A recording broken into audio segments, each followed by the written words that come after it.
No sé si llegaron a ver, a poder identificar dónde aparecían los titulares en las noticias, digamos. En algunas no hay nada, en algunas tapas. En algunas aparece un margen muy chiquito, en algunas son titular. Eso tiene que ver con los años, incluso por ahí en algunos años en todos los medios pasa más o menos lo mismo, digamos. También depende de la importancia que le da el gobierno a tratar la temática, cómo aparece eso reflejado en el medio, digamos. Por eso por ahí a veces pueden ver algunas tapas de grande o un recuadro muy chiquito o, no sé, en página 12 en el 97 cuando son los 15 años saca un suplemento especial muy grande y aparece al frente, no aparece en el resto del día 2, en el día 3, perdón, pero sí en su titular aparece bastante amplio y ahí hay otras entrevistas, bueno, infografías, pero bueno, digamos, las tapas nos hablan un poco acerca de lo que después desarrolla el medio, aunque a veces en tapa no hay nada y encontramos 2 o 3 notas en el cuerpo del diario. ¿Puedo hacer una pregunta? Sí. De acuerdo a lo que ustedes vieron, contaron y un poco lo que se ve en las tapas, es bastante evidente que la cuestión de soberanía no aparece ligada principalmente al tema Malvinas, ¿no? Malvinas es conmemoración, Malvinas es en todo caso denuncia de la base militar, pero no hay un vínculo, ¿no?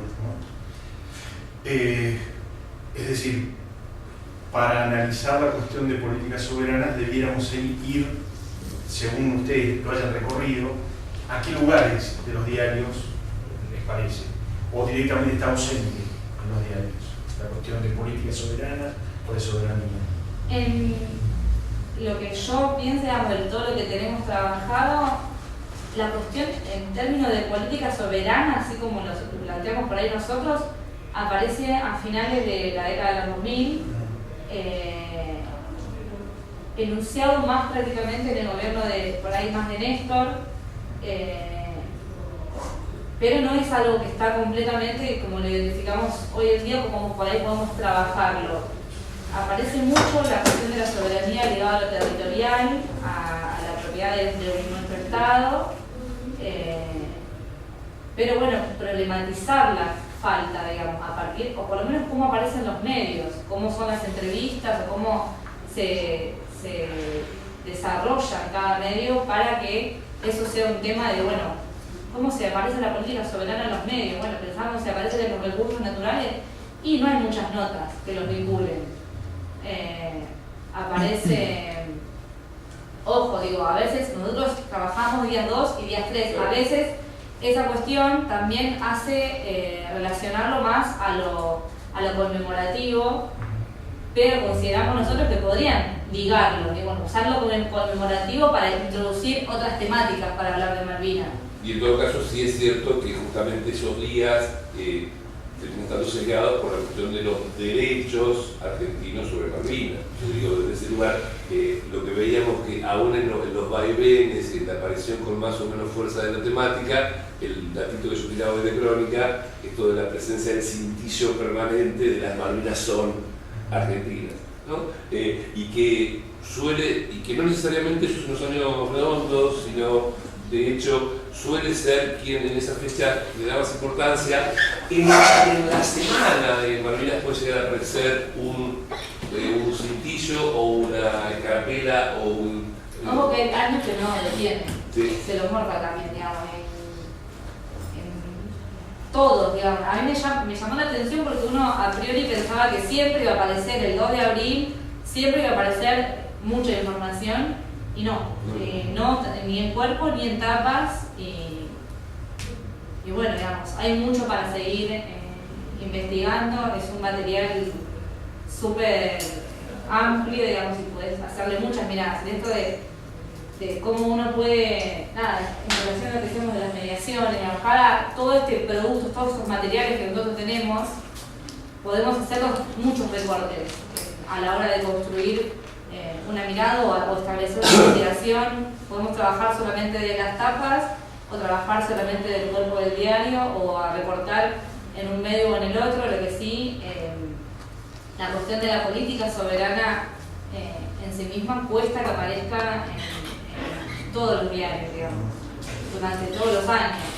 Y sí, las investigaciones, o sea, las noticias van evolucionando, digamos, de alguna manera, o cambiando, digamos, el foco según el gobierno que esté, cómo lo trabaja cada gobierno en la cuestión Malvinas, a la temática.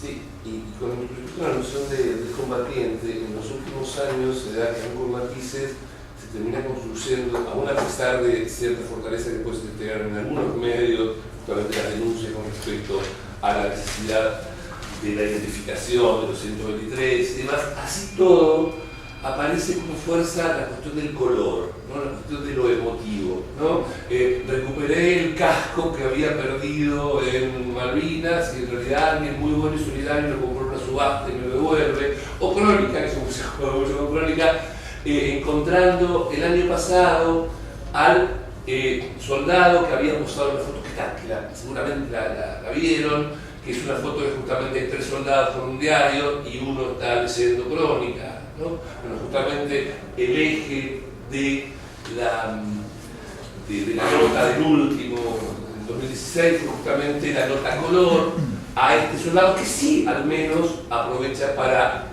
seguir denunciando y tener un funcionamiento. Pero en verdad lo que importaba en realidad era casi la misma sintonía de la recuperación de un casco, más la cuestión de la faceta emotiva, pobrecitos, decía, pobrecitos estos chicos que les tocó estar allá, bueno, pero no necesariamente en la dimensión política que insisto, está bastante diluida. Una más. Sí. Sí, me surge una duda ahora. A ver. Digo, ¿qué pasaba con las tapas de los diarios anteriores al 2 de abril del 82? ¿Cómo habrán sido, no cómo estaría el tema a lo largo desde 1900? ¿Qué se contaría de la soberanía en esa etapa? No, creo que el 82 también crea ese punto de inflexión como para que lo que viene después, aún con todo lo desaguisado que pueda tener, aparece el tema de Malvinas planteado donde nos habla de interrogantes nuevos. Sí, no sé si usted lo... No. Mirá, el corpus es tan grande que ya 33 años que trabajamos nosotros no incorporamos ni uno más. O sea, el 82 no existe para sumarlo como corpus. Pero y justo me hiciste acordar lo que decíamos, bueno, ¿cómo será? Y la cuestión de la soberanía en muchos de los medios la retoman a partir, bueno, de los actos oficiales, pero también de los cancilleres o al sumo de los gobernadores, de cuando, no sé, si se hace el acto, no sé, en Ushuaia, el gobernador que participa junto con las Fuerzas Armadas, o participaba antes, o acá, no sé, me acuerdo de frases de Menem, de decir, bueno, la soberanía argentina, pero como con una cuestión, uno al leerlo, para mí es algo como lo que tiene que decir, es algo como no problematizada esta cuestión hablando de la soberanía, sino el deber ser, el deber ser, y aparece en muchos políticos hablando, digamos, esa forma de denunciar la soberanía. Bueno, en otros trabajos tenemos retomado lo que dicen, las citas directas de las notas, y podemos encontrar, digamos, como que depende de quién esté, el que le toca decir que la soberanía es argentina, digamos, que nosotros tenemos nuestra soberanía en Malvinas es parte de Argentina, etcétera. Bueno, es lo que tiene que decir en cada momento. Eso es llamativo también.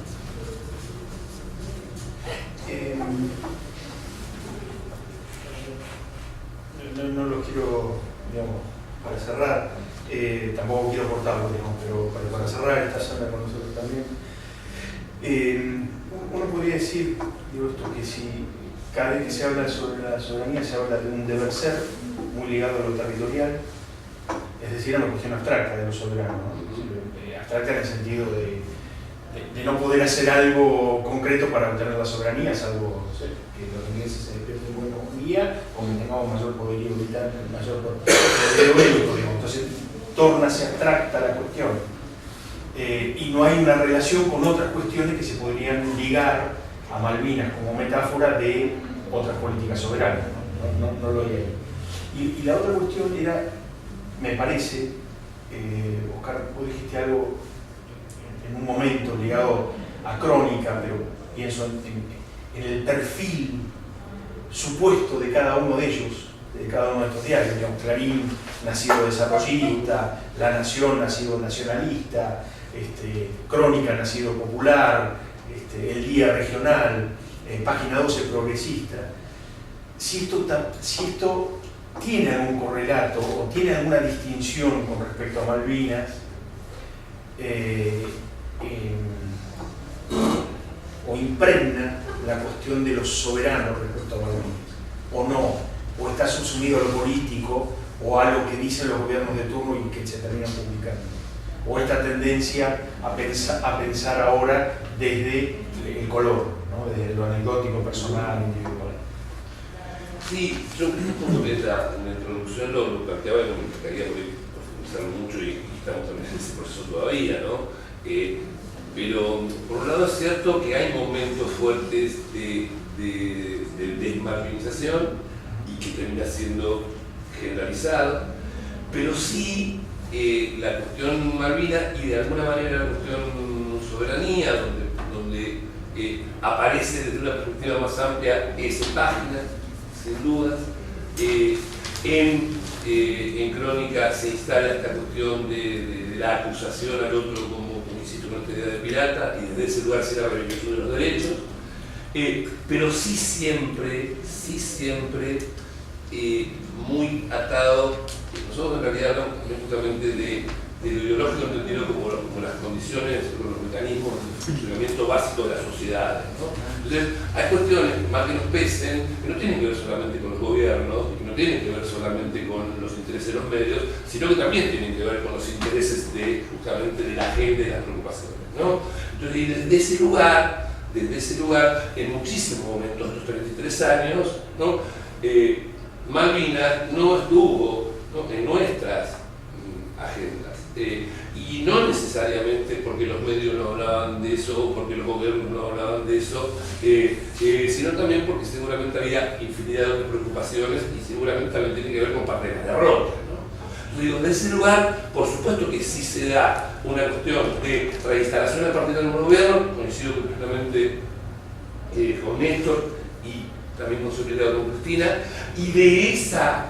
y en el marco también de la restitución de otros derechos, y de la restitución de otras discusiones, y de la reaparición precisamente también de otras cuestiones ligadas a otras políticas públicas, ¿no? Que también podríamos entender justamente la reaparición de la noción de patria, de la idea de, para hacer un tratado muy interesante, justamente la patria es el otro, ¿no? Si bien después se la reapropia en el marco de lo que ocurrió justamente en la Inundación y demás, no casualmente surge en ese acto, en unos actos de Cristina, en Ushuaia, en el marco de precisamente la conmemoración de Malvinas. Entonces digo, por supuesto que hay una cuestión de el respeto de cada medio a su público, ¿no? Y la consolidación de lo que le decimos el contrato de lectura, ¿no? Y cómo en ese contrato de lectura aparece la cuestión de lo que espera ese público de su diario, como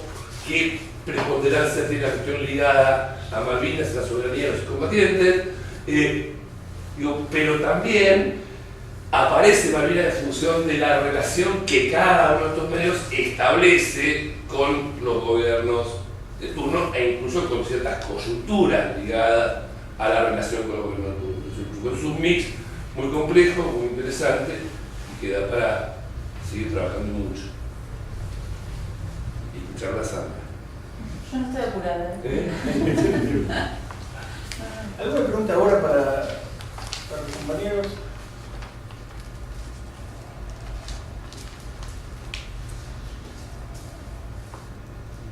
Bueno, las anotamos para el cierre, si se quedan un ratito. ¿Sí? Y le invitamos a Sandra que pase adelante o desde ahí. ¿Qué pasa? ¿Qué pasa? Sí. Claro. Una vez. Para que entre en plan.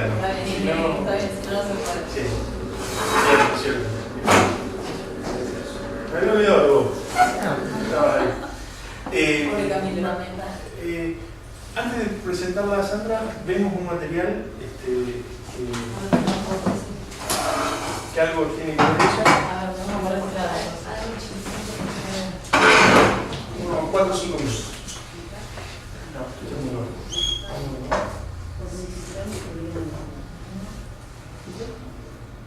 Todos estábamos en algún sitio, en casa, en la escuela, en una fábrica, cuando nos enteramos que había una guerra.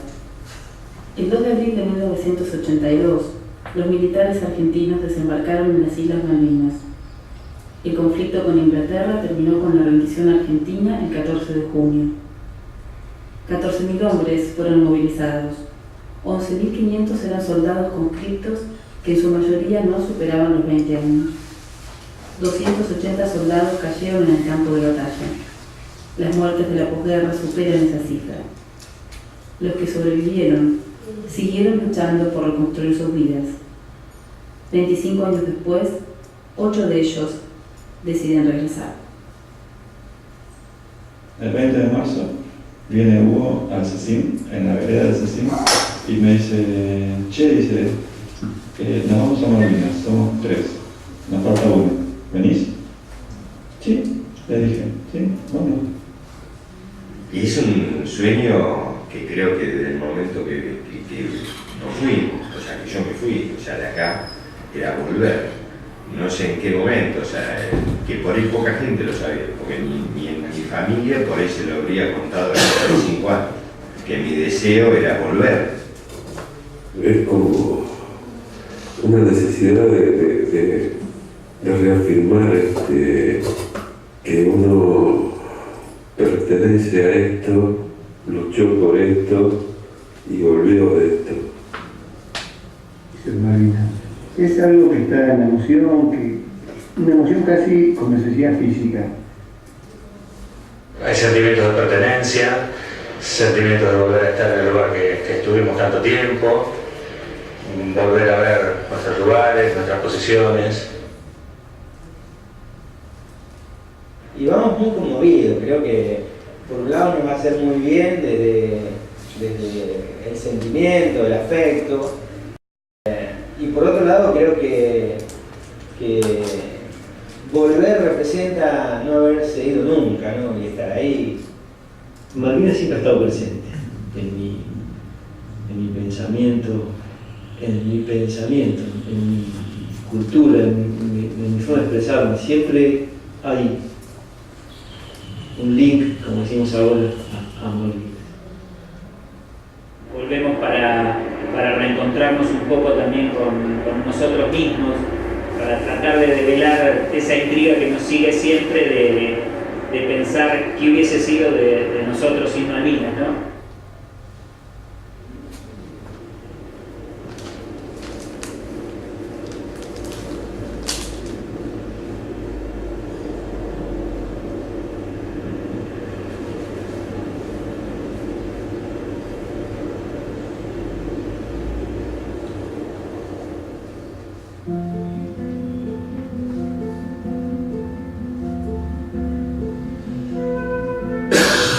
En una muestra de fotos sobre la guerra de Malvinas que se realizó en La Plata, encontré a Hugo. Alguien me había dicho que en una de esas fotos se lo veía caminando junto a otros soldados. Cuando me contó que estaba armando un grupo para volver a las islas, pensé en la idea de sumarme. Me conmovieron su necesidad de buscarse en la foto del 82 y su deseo de volver después de 25 años.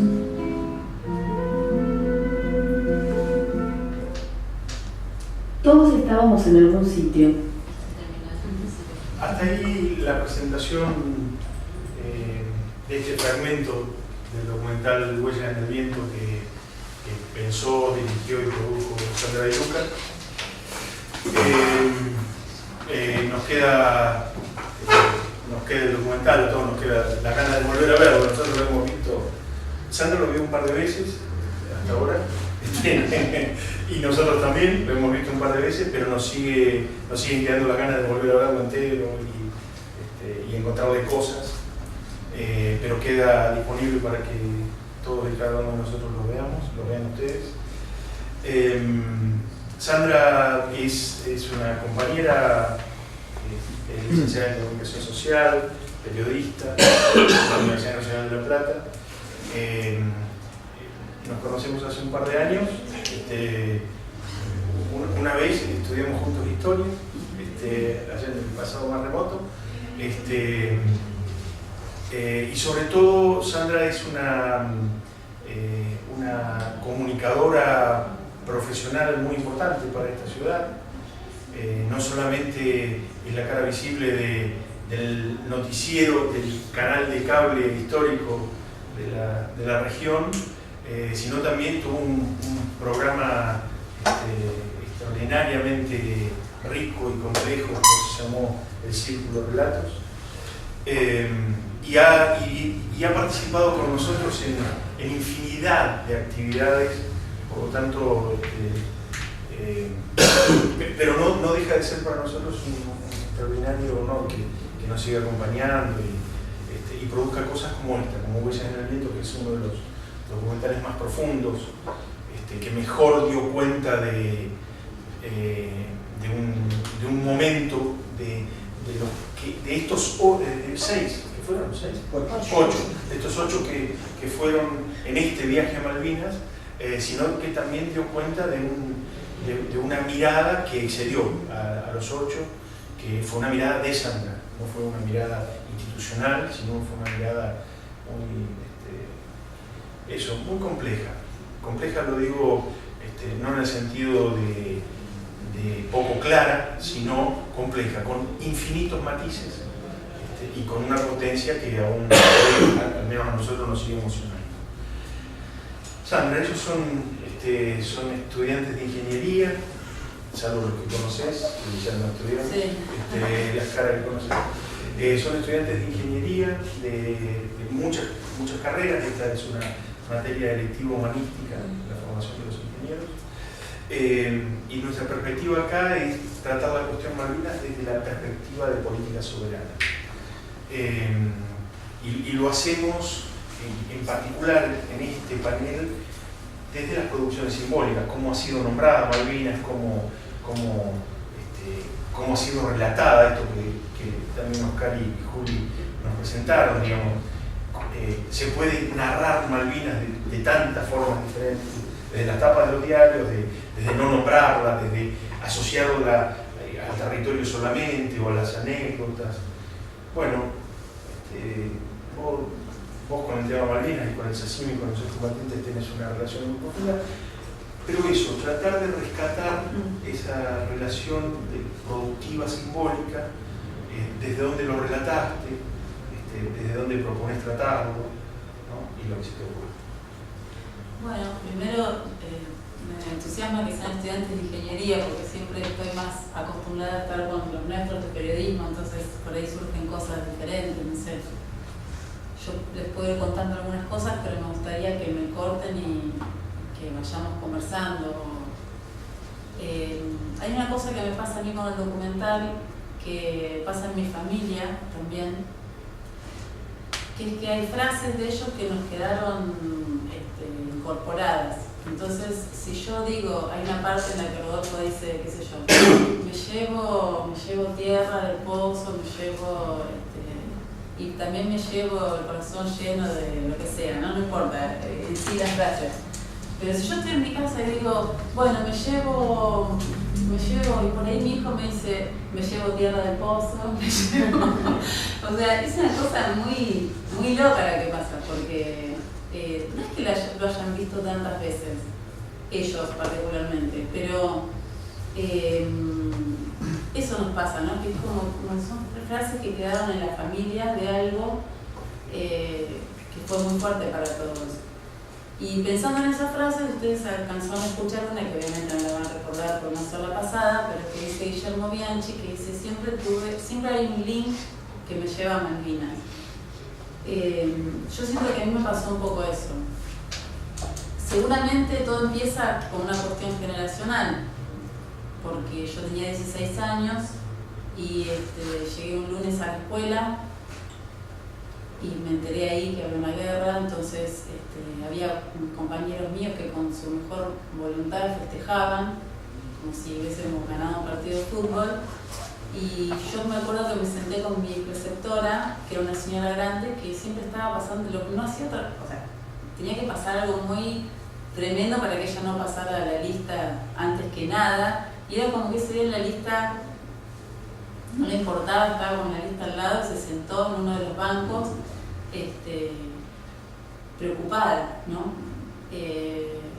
Bueno, a partir de ahí yo la verdad que no tuve hermanos que hayan ido a la guerra, ni amigos directos. Un solo amigo estuvo en el puerto de San Julián, pero no llegó a ir a las islas.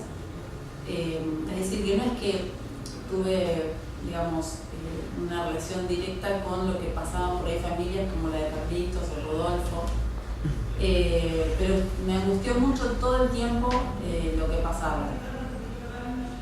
Después entré en la facultad y bueno, lo conocí a Carlitos, conocí a otros combatientes y empecé, digamos, antes de trabajar como periodista, ya en la facultad elegí el CECIN como tema en una materia que se llamaba Sociología de las Organizaciones y había que elegir una organización para analizarla, estudiarla, ver cómo funcionaba, cómo estaba compuesta, cuáles eran sus objetivos. Y después tuve una discusión con un compañero, cosas normales que pasan, cuando se me ocurrió hacer una nota para el noticiero sin pedir autorización a los chicos que estaban haciendo una película que era de dentro. Y a partir de ahí, siempre que había una nota o algún tema que vinculara al CECIN con algo, digamos, que fuese importante para comunicar, a mí me interesaba ir y estar ahí. Por eso también cuando escuchaba esto de los medios, salvo esa pequeña discusión que tuve realmente con un compañero que no sé si tuvo miedo de que nos llamaran la atención o algo por el estilo, sinceramente nunca más tuve ningún condicionante para tratar el tema Malvinas, pero tampoco tuve nadie que me motivara o me pidiera que lo tratara. Eso también es cierto. Entonces, bueno, disfruté de poder hacerlo como yo quería. Y ese como yo quería fue una construcción, porque no era algo que yo tenía elaborado así, digamos. Fue una construcción porque eran cosas que yo iba hablando y en las que me iba formando también en la relación con los chicos del CECIN. Yo digo de chicos, ahora ya no somos chicos ninguno, pero bueno, en esa época alguna vez fuimos jóvenes. Y con lo que también me daba información en la facultad, es decir, a mí me interesaban los temas que tenían que ver con la historia,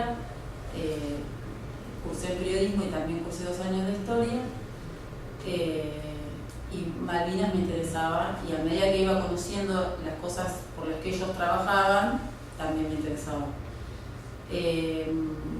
Bueno, fueron muchas las situaciones, pero por ejemplo, me acuerdo que, yo no me acuerdo en qué año exactamente, pero cada vez que venían las fechas nosotros siempre hacíamos algo y buscábamos hacer algo, no diferente, porque digamos, nada estaba demasiado inventado, pero sí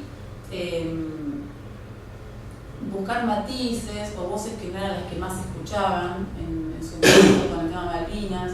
Entonces me acuerdo que una vez, un año hicimos testimonios con mujeres, hicimos testimonio de una mamá, que fue la mamá de Gastón Marano, después hicimos a las mujeres, que hicimos ahí la gallina, y a los hijos, que en su momento habíamos hecho a Laurentina y al hermano, y eran chiquititos, no sé, tenían 9 y 7, me parece. Con esto lo que les quiero decir es que yo siento que fue todo un recorrido, no es que un día se me ocurrió hacer un documental sobre Malvinas y viajé y entonces elaboré una mirada en esos 7 días. Tuvo que ver con una historia y con una construcción colectiva, donde muchos me aportaron muchísimo.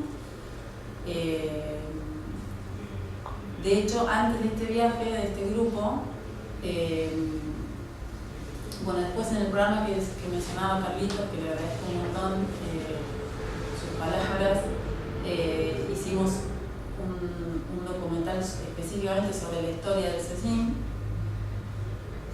Y después hicimos un primer programa con testimonios de los que volvían, con Beto Alonso y con Luis Aparicio. Pero bueno, ellos contaban lo que había sido volver. Me da lo mismo que acompañarlos, y, digamos, ellos volver y nosotros ir, porque fuimos a hacer el trabajo. Y también está, que yo lo fui viendo después, este compromiso de una mirada femenina sobre Malvinas, ¿no? Porque la guerra no es una cosa de hombres históricamente. Y bueno, inevitablemente yo también iba a poner mi impronta, digamos, en eso. Eso tal vez lo fui viendo después, cuando estaba en la postproducción y tenía que ir armando un poco más ese relato. No sé si ustedes quieren preguntar algo, o si no sigo con el viaje o el documental. Por ahora nada. Están atentos a tu relato. Sí, algo. ¿Cómo vos relatás en el fragmento que vimos el encuentro con Hugo? Sí. Y que eso fue una punta, digamos, Sí. al menos en el documental está así. ¿Cómo fue esa decisión? ¿Cómo la lograste, sí. esa decisión? Sí. ¿No? Hugo me avisa antes, ¿no? No es que me lo encontré. Yo fui a hacer la nota de la muestra y además iba con toda la intriga de si estaba en la foto. Hugo Robert, perdón, sí. Hugo Robert es el que el otro día molestaba haciendo preguntas, ¿se acuerdan que estaba ahí? Sí. Ese es Hugo, el que Claro. se encuentra en la foto y ahora... Y bueno, ustedes por ahí no lo distinguieron, pero la foto, o sea, está en la foto, se nota claramente que es él para los que lo conocemos. Era muy emocionante ver, o sea, para él me imagino, ¿no? Verse en una situación del 82. Entonces, bueno, en ese momento que estábamos haciendo la nota, que también hicimos a los autores del libro, él nos comenta esto. Entonces, sí, podríamos ir, el camarógrafo que me acompañaba dijo, estaría buenísimo, él estaba como más así. Yo digo, sí, pero bueno, había que conseguir la plata y no faltaba mucho tiempo, ¿no? Había que hacer un montón de cosas. Pero así lo estamos haciendo. Primero Hugo habló con el grupo para ver si estaban de acuerdo, porque también era una decisión de todos querer que hubiese digamos, primero que se agregara gente al grupo, segundo que fuese a filmar y hacer una historia con lo que ellos iban a vivir. Después que dijeron que sí, la mayoría nos reunimos, nos preguntaron cuál era la idea que nosotros teníamos. Nosotros teníamos la idea de querer ir y contar algo de lo que ahí pasaba, pero tampoco teníamos, no es que habíamos hecho un trabajo previo de investigación y entonces teníamos un guión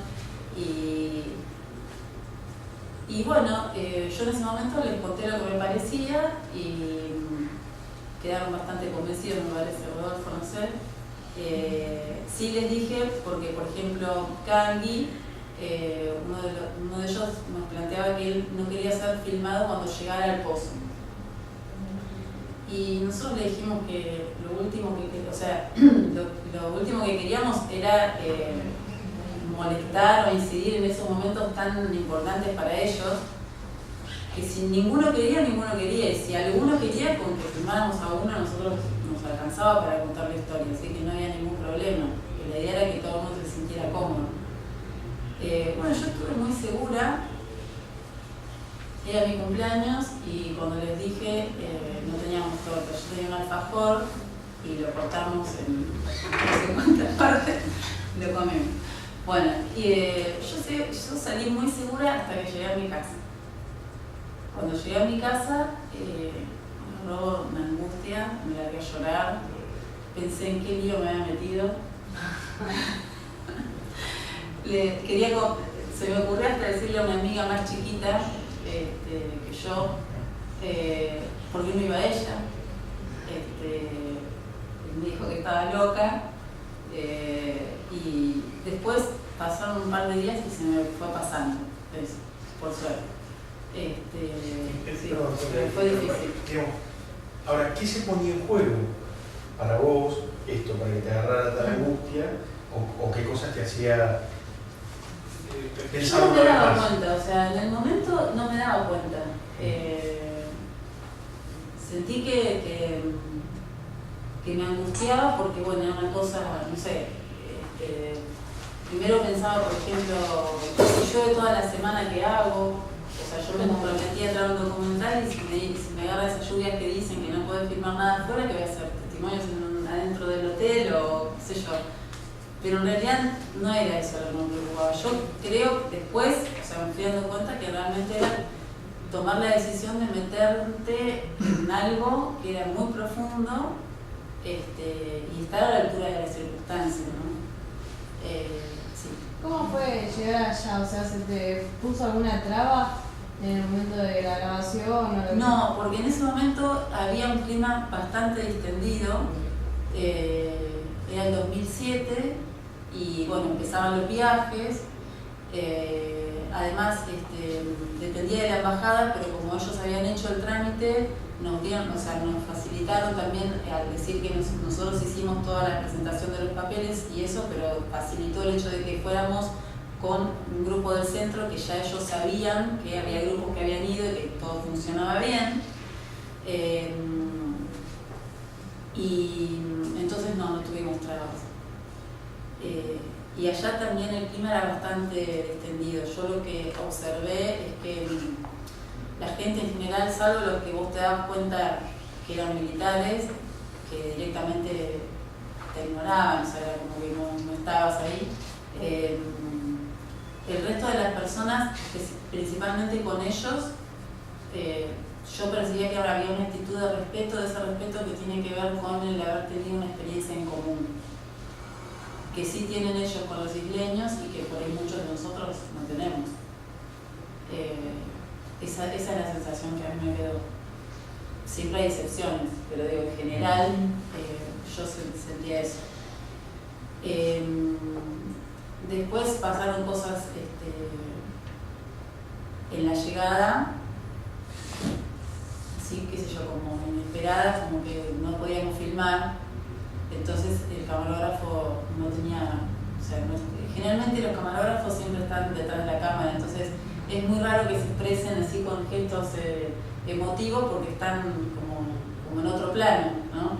Pero ahí como mi compañero no podía filmar, a mí me sorprendió porque bajamos caminando y se agachó y besó el piso, ¿viste? Entonces, yo que no estaba acostumbrada a verlo en ese tipo de gestos, me asombré y después con el tiempo dije, claro, si hubiese tenido la cámara no hubiese hecho eso, pero estaba sin la cámara, entonces se pudo liberar. Y después, bueno, fue relativamente fácil la producción, la realización, porque es un grupo fantástico en ese sentido, porque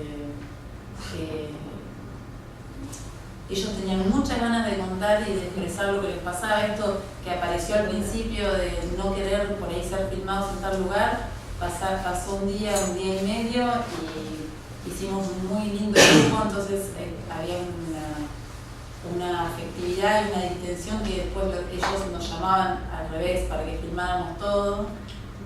Lo mismo pasó en Darwin, que también tenían cierto, o sea, no querían, la actividad fue que no querían ser filmados y estaban llorando.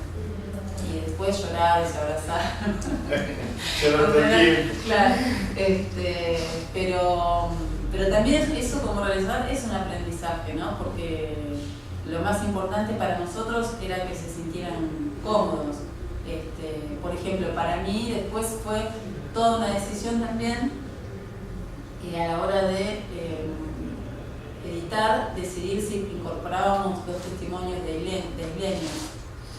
Que yo sabía que por ahí a un par de los chicos no les encantaba, por ahí hubiesen preferido que no estuviesen. Pero bueno, sé que otros no, y sé que para mí era, o sea, yo lo decidí desde el lugar en que me parecía que incorporaba otras miradas y voces que por ahí no estamos acostumbrados tampoco a escuchar demasiado. Y me parecía, digamos, también que no fue cualquier elección, no fue cualquier testimonio, y a mí me interesaba que ellos hablaban de un reconocimiento de nosotros desde otro lugar. Por ejemplo, un fotógrafo que había traído a Recoleta una muestra de fotos de las islas y contaba que él que se asombró de que muchos jóvenes, sobre todo, le preguntaban, porque las fotos son en color y nosotros no estamos muy acostumbrados a ver Malvinas en colores. Generalmente estamos más acostumbrados a ver, ahora no tanto, pero un par de años más atrás era todo muy en blanco y negro y todo muy ligado a la guerra. Y el libro de este señor que hizo con su hija tenía paisajes muy bonitos de las islas y de flora y fauna. Entonces se asombró de que la gente le preguntara si realmente, si viajaban a Malvinas, se iban a encontrar con eso. Y él les decía que sí, y mientras estuvo haciendo la muestra, hizo un trabajo con los cuerpos estables del Teatro Colón, y eso lo llevó allá.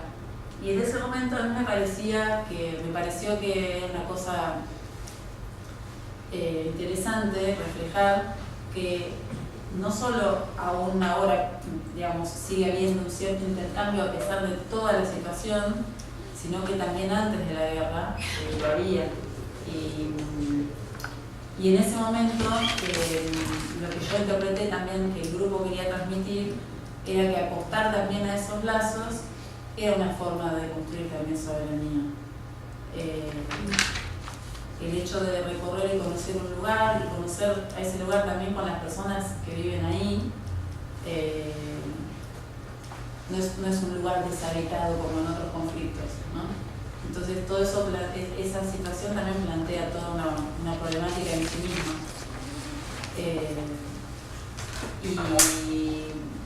Y bueno, y tal vez porque en ese momento el clima era más entendido, no sé si hubiésemos ido después, si se me hubiese ocurrido, si se hubiesen dado esos encuentros, ¿no? Pero en ese momento se dio así.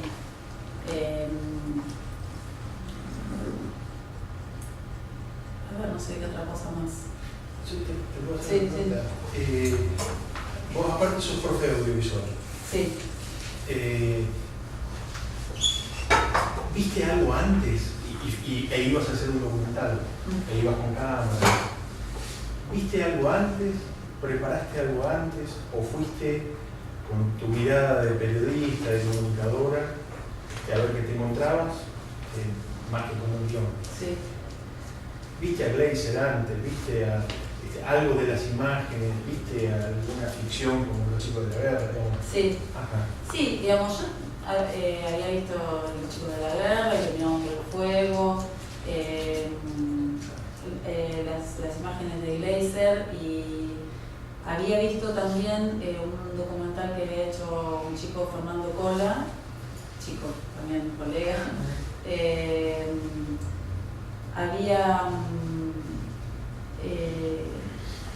Había visto también, bueno, además de las cosas que circulaban por acá, me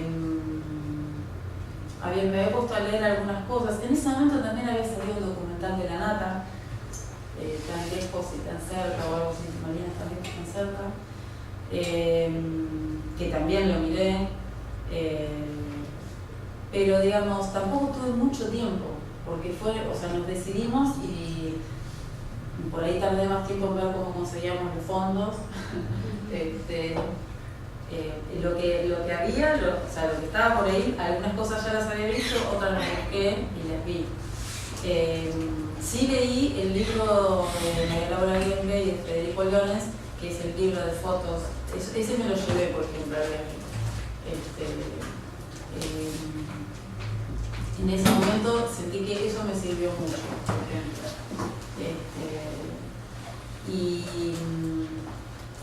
Bueno, y también esta situación de pensar en cómo registrar ahí. Tuvimos suerte porque no llovió ningún día, el último día llovió y fue una lluvia que nos permitió filmar igual y al contrario estaba contenta yo porque algo de lluvia también me quería llevar. Y uno de ellos eligió hacer una caminata desde el pueblo hasta un lugar bajo la lluvia, entonces lo acompañamos.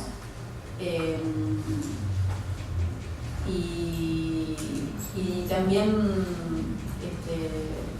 con esa sensación de que siempre te quedan cosas por hacer o por recorrer, pero creo que pudimos hacer bastante porque el grupo era muy heterogéneo y habían estado en distintos lugares.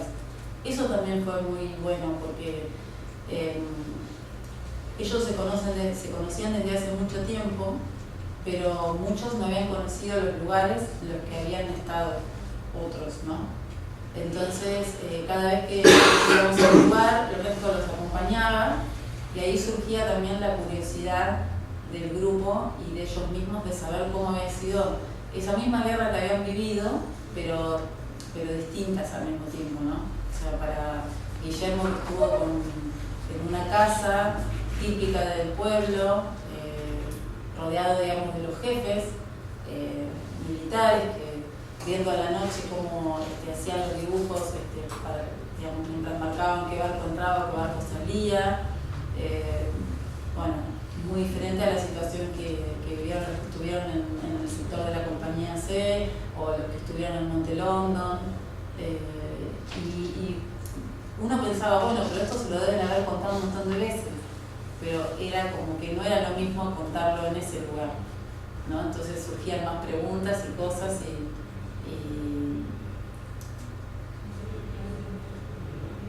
y bueno, son experiencias de vida que marcan un antes y un después, ¿no? Esto que decía hoy Oscar es cierto, muchas veces se apela a la cosa nostálgica, ¿no? Del objeto, pero en ese momento ellos después han vuelto y han tenido otras experiencias. Nosotros, digamos, para nosotros volver en ese momento era como una forma de, o sea, hacer el documental mostrando ese regreso era como una forma de plantear la necesidad de volver al tema, o sea, de volver a tomar ese tema, más allá del regreso de una historia en particular. Y esto que decía Oscar, que a veces hay momentos en los que Malvinas no está, porque no lo toman los gobiernos o los medios, o a veces nosotros mismos. Yo creo que todos hemos tenido como pueblo, vamos teniendo un proceso con algo que fundamentalmente durante mucho tiempo ha sido y sigue siendo en algún punto siempre un dolor profundo. Entonces, poder superar eso para ponerte en movimiento, para no realizado, para pensar cosas para el futuro, es todo un desafío que yo creo que más que nadie desde el CECIM lo han hecho. Entonces, era también poder disfrutar un viaje con chistes, con sentido del humor, con una valoración permanente de la vida, que eso también es un aprendizaje, sobre todo en personas que han pasado por esa experiencia, ¿no? Que han visto la muerte de tantas formas y tan cerca. Y bueno, cuando volvimos, había una parte que yo no había visto, que la había filmado mi compañero.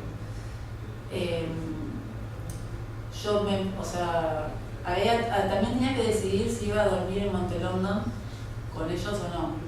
Y creo que antes me enfermé casualmente.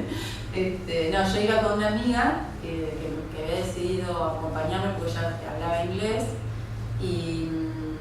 pero ella ya había decidido que no iba, y no es periodista, digamos, como que hasta ahí me acompañaba, pero ya...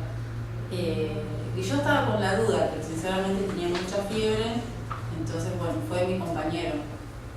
Igual nosotras fuimos a Monte London, estuvimos hasta las 3 de la tarde, nos fueron a buscar unos flacos que que trabajan de eso allá, porque es un camino que, digamos, hay que llegar, no hay caminos para llegar a Monte London, entonces tiene que ir con 4x4 que digamos, y gente que conozca más o menos el terreno como para saber por dónde poder meterse, ¿no? Y bueno, nos dejaron, recorrimos todo con ellos y ellos empezaron a armar las carpas y nosotros nos volvimos. Entonces no vimos lo que pasó esa noche. Y parte de lo que pasó esa noche que quedó filmado y al amanecer es que ellos deciden plantar un árbol. Y bueno, cuando vi esas imágenes no tuve dudas que ese era el final, porque para nosotros era un final perfecto casi, ¿no? Pero lo habían hecho ellos, ¿no? Nadie lo había guionado. Era sembrar vida donde había habido tanta muerte y apostar al futuro y también a los sueños, ¿no? Porque que algunos lo pudieron incluso cumplir, porque en ese momento que lo plantan dicen, bueno, te imaginas, y crecerá y dirá, sí, te imaginas venir dentro de 10, 15 años con tus hijos y que esté el árbol y tomar unos mates. Y bueno, después muchos de ellos fueron con sus hijos. Así que eso es una alegría también, haber decidido, digamos, dejar ese final. También me pasó que en ese momento, antes de viajar, fui a hablar con un excombatiente que es músico y poeta, que se llama Martín Raminqueo, y yo le pedí que pensara algo de música para el documental. Entonces él me dijo que nunca había hecho ese trabajo, que no sabía, que bueno, que iba a ver, que nunca lo había hecho, que aparte él tenía una decisión de no volver a Malvinas, era un tema que lo complicaba. Bueno, entonces yo le dije, bueno, si te sale algo, después vemos y si no, no importa. Al volver vio algunas imágenes, hizo un tema que se llama Viento, que un poco describe lo que es lo que eran las caminatas de ellos, ¿no? Por ese lugar, volver, reencontrarse con un montón de cosas. Y cuando encuentro este final, vuelvo a verlo. Entonces le digo, mira, quiero contarte el final, que es un final que para mí tiene, digamos, mucha fuerza, mucha esperanza. Entonces él me dice, no, pero yo, ante todo, vos sabés que soy muy escéptico, no me va a salir una canción que hable de nada. Yo no, pero yo no te estoy pidiendo que pienses en algo tipo Color Esperanza, así como le digo Torres ni nada, le digo porque no da, pero vos miralo, si no te sale nada, no te sale nada.